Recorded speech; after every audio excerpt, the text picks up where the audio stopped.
Today's video is a little different. I met up with my fellow ID.4 owner Yury to talk about EVs, ID.4, and also review some of the products that he made. If you are only interested in the product, you can jump ahead. I put markers to different parts of the video below. Enjoy. So today you realize I have two ID.4s in my driveway, and that's because I have this great guest here, Yury. He is a fellow ID.4 owner, but more than that, he has designed some cool accessories for the ID.4, and he's going to tell us all about it. But before that, Yury, let's talk about EVs, right? Is this your first EV?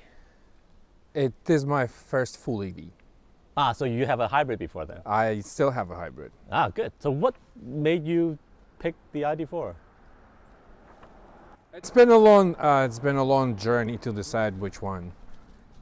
And I started researching EVs along with the solar panels. Okay. In 2017, I bought my first house, and then I was always leaning towards like energy independence and green energy and all that kind of stuff. And I finalized research on solar panels, installed solar panels on the house, and then I started looking into the EVs. Right. And on that time, there was only two EVs available, roughly. It was two, Nissan Leaf and Teslas.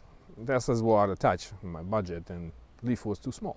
Okay, that's fair. I just let it go for a couple of years. I bought myself a second Prius V, bigger, but it was just like in the back of my hand. Right. And when I came across some information about the ID.4, I started reading about it, watching videos and stuff, and started kind of like fell in love with the car without even seeing it in person. And when we had the opportunity to go on a test drive, we did, and that was just basically... You actually test drove the car? I test drove the car. Before you ordered it? Before I ordered. Wait, well, this is not my order. I snatched this. Okay, I snatched this car from a dealer. Because I think you got one of the first few in the state, as far as I remember. I got it on March 20th. Yeah, so you got it a few days before me. So yeah. I think you probably were the first person. Maybe. All right. So I put an order when the Volkswagen asked for another $400. So you gave them $500, and that kind of created the mental ownership. Right, and I wanted the car right away, and I started looking around. Yeah. And dealers are being the dealers. They lure you in, saying the vehicle is on the lot, and then they say, oh, actually it's on the boat. That's and I right. have like a 3-month-old with me, and I'm like really angry because I drove for 1 hour. Yeah. And I stopped for like some brief time. And then I found one at the smaller dealer. I'm gonna just do the free advertisement for them at Maddie's Imports. Okay. In Fall River. Yeah. Very honest people. I had the numbers from another dealer. I sent them over over the email. They matched the numbers. They confirmed they had the car in the lot. I came next day, we did the deal. So it makes a big difference. I agree with you. A huge difference. I also switched dealership from the assignment to a different one. Yeah, I remember. Yeah, and the guy said when the dealership knows the car and they want to help, it makes a huge difference, right? Instead of trying to sell you all change package when you pick up the car. Yeah. It's kind of funny. Cool. So that's great. Now that you have it, I know you are very knowledgeable about the car, and us fans always say that lots of positives. Are there any negatives that you want to complain to VW about? I am heavily biased over this car because I have it. Okay. Me too. It's really difficult to find the imperfections, but there are a few. Okay. They are small in my opinion, and you cannot basically make them a deal breaker if you're like looking for this vehicle. Like no confirmation a sound when you lock the car, for example. Good point. Okay. But I have a first edition. It folds the mirrors. That's right. Exactly. I know it's locked. Exactly. What else? The staggered tires. I really wanted the square setup. Yeah. Because, buying 2 tires opposed to 4, not such a great deal. But I got myself winter tires on 18-inch wheels, so maybe if I keep this one after the lease end, I will just put a cheaper 18s on it. Yeah, so that is a whole other topic. So we live in New England, and it's going to snow, and people are saying, oh no, wheel drive, in our case, I think. This is a heavy car. It's a heavy car. I think the center of gravity is different. But the winter tires, it's a whole another topic. Right. my advice is if you have an opportunity to get yourself a set of winter tires, do. Because the most important thing for the vehicle to be able to do in winter conditions on a slippery road is to stop and steer. That's the away key from there. a danger. Yeah. It's not how you start driving. That's where the all-wheel drive comes, because it divides the momentum into 4 equal parts, 25% on each wheel, opposed to 50-50 for the rear or front tires. But ability to stop and the grip the winter tires provides is much better than with any type of all-weather tire. That is good advice. Thanks, Yury. All right, so let's get into the real reason why I want you to be here, is to show me the stuff that you have designed. But before you show it to me, what made you decide to start designing accessories? That was pretty cool. But what get you to do that? Well, when you get something new, right, you first learn it, and you know when the first excitement kind of fades away a little bit, you start looking at the vehicle like critically, trying to find like imperfections or things to improve. Yeah. Well, at least that's me. I work as a quality assurance analyst, so it's kind of So part of you my immediately find out job, that finding that's imperfections right. and That's and right. fix them. So I looked around, and the first thing I noticed is the huge opening under the central console. And I'm coming from a Toyota Sienna also. I had a Toyota Sienna that had funny. like We did way too. too many like cubbies and storage places, so you can get lost in it. 18 cup holders or whatever. Yeah, something exactly. like It was this. crazy. Yeah. And with ID.4, you had like almost none except Nothing, the central console and 2 cup holders up Yeah. front. You know, so and I noticed this thing was like, okay, you can put something in there, so you can put stuff in it so that stuff doesn't fall out. Yep. And you know, humans are lazy by the nature, and I first looked around for ready-made solution. Couldn't find one. I found one which was basically a rectangular box somebody printed, posted on I think on the Facebook page, or ID.4 Facebook page, and I looked at it, and some people kind of expressed like a critical opinions about it. It kind of looks simple and stuff like this, and I go like, and I commented, I remember something like challenge accepted. Yep. And I got to work.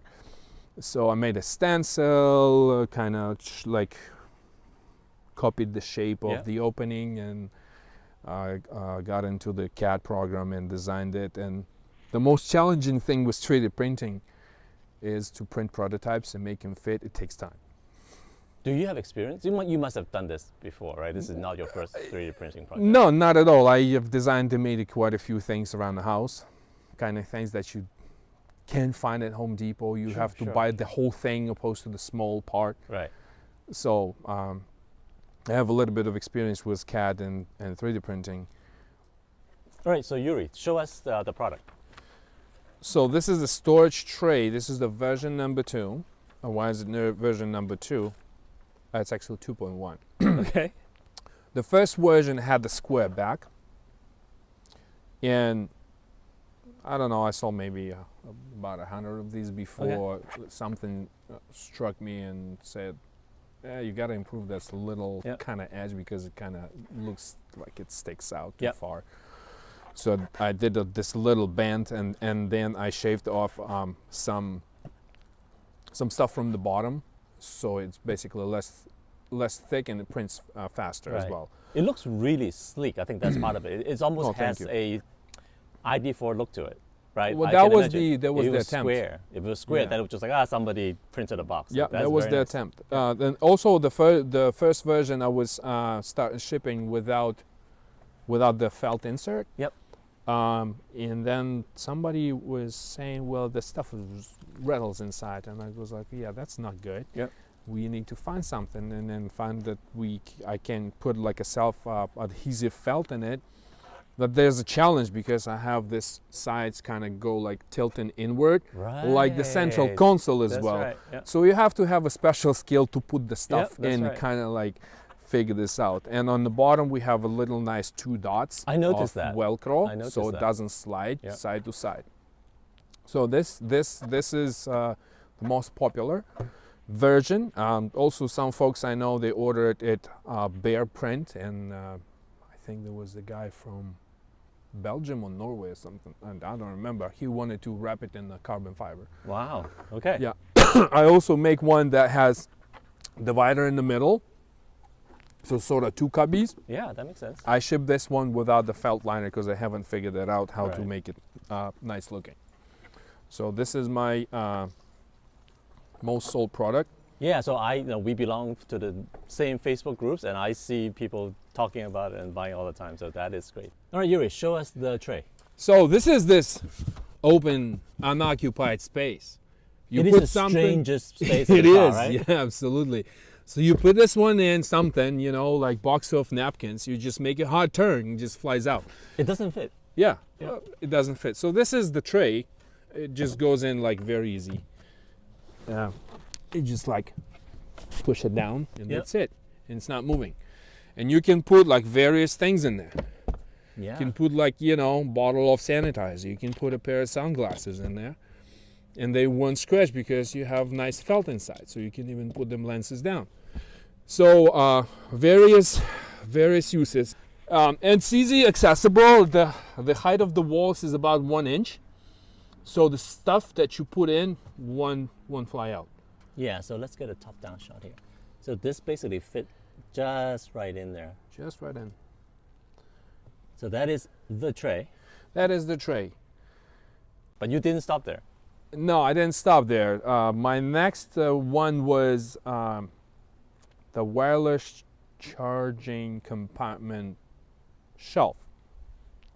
It basically lets you have your phone charging, and you can put some stuff on top of it. Right. And basically when you take out the phone, you can put it back on, so that stuff you have on top of it doesn't fall on the phone. It's a very simple design. Yeah, so we're going to show this in the car. Yeah, we'll look at it in the car. I think this is ingenious. Like, nobody would have thought of this, but now that I've seen it, it's like so obvious. Why wouldn't we have this? There are a few designs available actually. Yeah. And I took an inspiration from from one that was posted on the Thingiverse. I mean, the inspiration is it's a very loudly said because it's a very simple shape. Right. Right. So, but that one was kind of square, and I have like a little radius here, so basically allows the hot air to escape and like have some circulation. You put this thing in, put your phone in, put your glasses on. Take your phone, do the stuff with your phone. Don't do it while you're driving, and you put back on.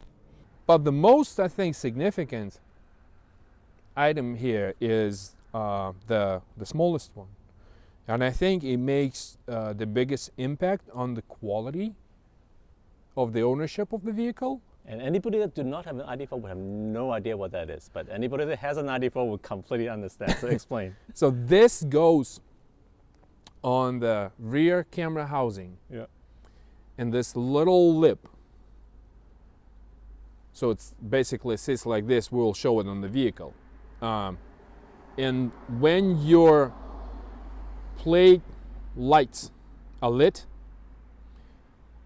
the rear plate is reflecting the light directly into the lens of the camera when you don't have it. And what happens, it blinds the camera, so camera think it has enough light, so it adjusts the exposure, rendering the picture unusable. So what it does, when the camera housing is naked, like it's still on your car temporarily, we have two plate lights. They shine the light on the plate. The plate has a reflective surface, reflects the light, and it kind of angled this way. So the light gets into the camera, confuses its sensor, and it adjusts the brightness of the picture that is transmitted to the screen for the driver. So it's very dark, even though it should be brighter. It's very, very dark. The only time you can see something on a non-lit road is while you have your foot on the brake. So you have like a lot more light going. Right. But once you take your foot off the brake, it just becomes almost completely dark. Okay, that's it. It makes it even worse, like when the pavement is wet. Yep. This literally is like every night when we come home late. So I'm just going to show without the shield. So this is what it looks like on my car without a shield, and I guess the bottom is not covered. And these are the rear lights. Anything else? Well, I also You got some fun graphics. make some Yeah, fun so stuff, exactly, right? exactly. So I'm very big on green energy. I have solar, I have electric car, Yeah. and I want everyone else to go the same way. So this is not me making. This is my design, obviously. So there's some other manufacturer makes it, and I sell it on my Etsy shop along with the other stuff. Also, you can order a cup, a T-shirt in various colors with the same branding. I also have another one, but I just don't have it with me. Instead of the Futures Electric, you have like my real ID. Oh, I like thing that. on the, Okay. you know, I think it's kind of funny. All And that's about it about my products. And I call myself Yury Accessories. And I can be found at yurykaccessories.com or yurykaccessories.etsy.com. And I'm running sale 30% off of my plastic products till the end of November. Cool. So I'm going to put that in the video. There's a leaf blower going, so even if we cannot hear you, we'll put subtitle in so that they know.